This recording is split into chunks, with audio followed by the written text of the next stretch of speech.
Welcome to Louisville, home of the Kentucky Derby, Muhammad Ali, the Louisville Cardinals, Go Cards, and of course, the Louisville Slugger baseball bat. But of course, why would Practical Caravan TV be in Louisville? Well, for the Recreational Vehicle Industry Association show, of course, America's largest celebration of caravans and motorhomes. And without further ado, let's see what's going on inside. It's 2 years since I was last at the RVIA show, and quite a lot has remained the same. The vans are still huge, the graphics teams are still wild, and the names are still bonkers. But one thing that has changed a little bit in some places is design.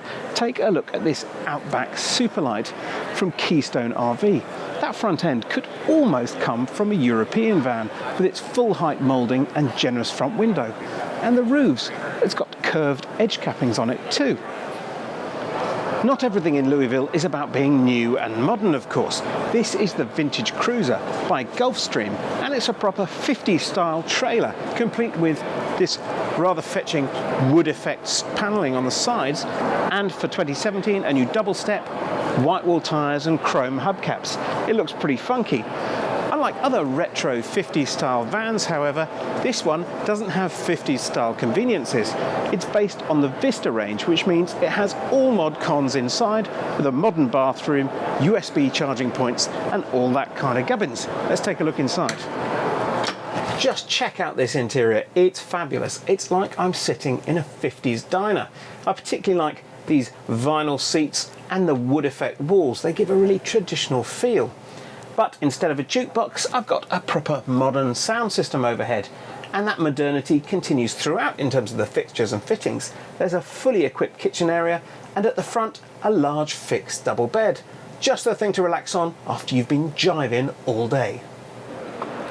Once upon a time in America, all vans were made like this, with this polished stainless steel finish. Names such as Shasta and Terry. And in fact, this is the Terry Classic. It's based on a 60s design by Fleetwood, but the rights to the name are now owned by Highlander RV in Elkhart. It's a pretty spectacular looking thing, although for my money, the interior doesn't quite live up to the external razzmatazz. Talking of classics, what could be more classic than a Volkswagen camper? Except this isn't a Volkswagen camper, it's a trailer. It's called the High Roof Camper, and it's designed by Pete Gazer. It's an attempt to give automotive design to trailers. And isn't it cool? This is just a concept at the moment, but hopefully we'll be seeing these on the road very soon.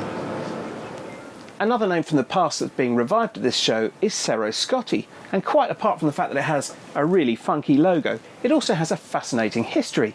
The brand dates back to 1957, when it was founded by John Cerro, and it's making a really fast revival at this show with 5 new models. Originally they were known as the Working Man's Trailer, so they were lightweight but with room for all the family.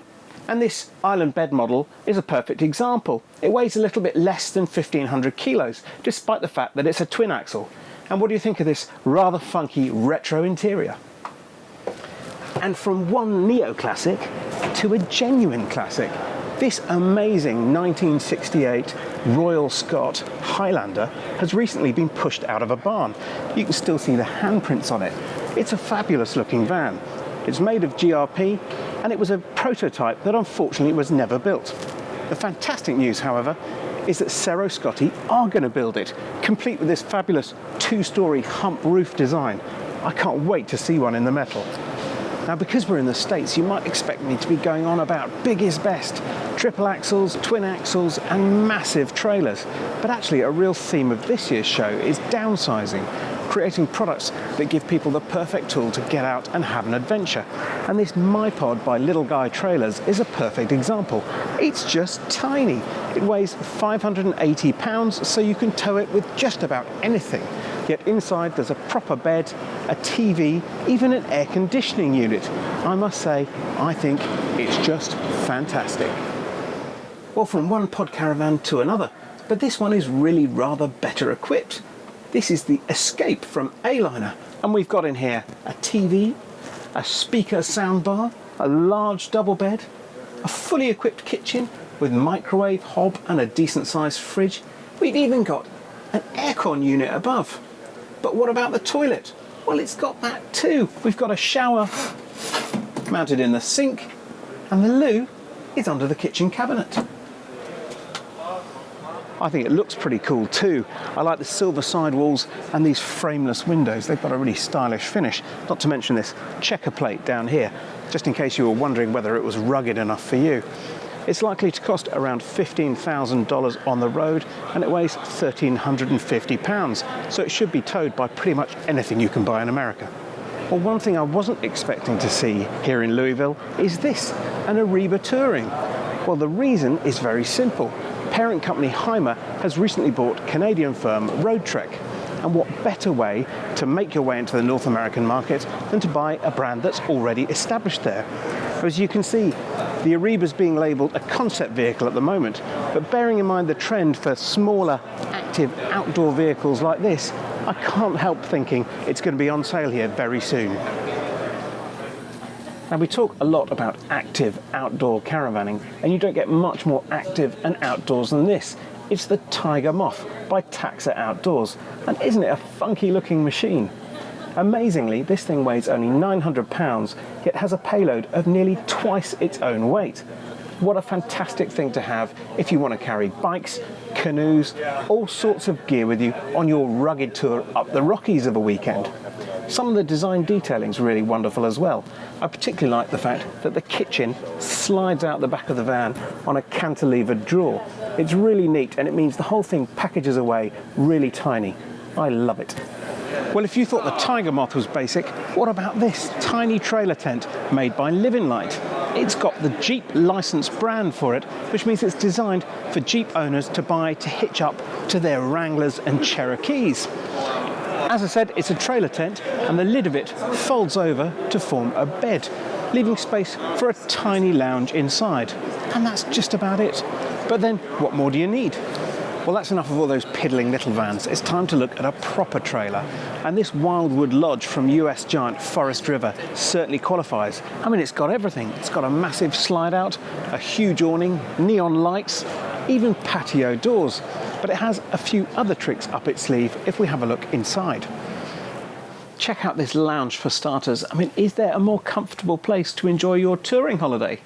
It's more like a country cottage than a caravan. This seat is even a lazy boy. Talk about comfortable. And check out the rest of this interior. There is a phenomenal kitchen. It's better than mine at home. And back here at the end of the van is the master suite, housed, of course, in another slide out. And this one's particularly nifty because it's got a window in it too. But surely this van, at this size, can't only be a two-berth, can it? Of course not, because at the top of these stairs you'll find the kids' bedroom. Headroom is a little bit limited, but there should be plenty of room for two toddlers. Well, I reckon I've saved the very best till last. This is the Airstream Base Camp, a name that will be familiar to UK buyers, but with the Swift brand. This van's currently not available in the UK, although rumours are that Airstream might be coming back, and I just hope they bring it with them. Isn't it gorgeous? It's got stainless steel riveted sides, just like its big brothers, but it's much, much smaller and much more affordable at a hefty $34,900. So it's not a cheap thing, but it is a wonderfully made thing. And it comes with the option of two external awnings to add additional space outside, although it is remarkably spacious in here for such a compact van. We can make the lounge back here up into a huge double bed, or if you're particularly small, you can probably get away with these as singles. There's a little washroom just here, and then a kitchen that takes up the whole front of the van. And the detailing throughout is just superb. And with that, we've come to the end of our show from Louisville, unfortunately. It remains to be seen whether any of the tech we've seen while we've been here will make it to the British shores. But as ever, it's a fascinating insight into another arm of the industry. Now, if you'll excuse me, I've got a plane to catch.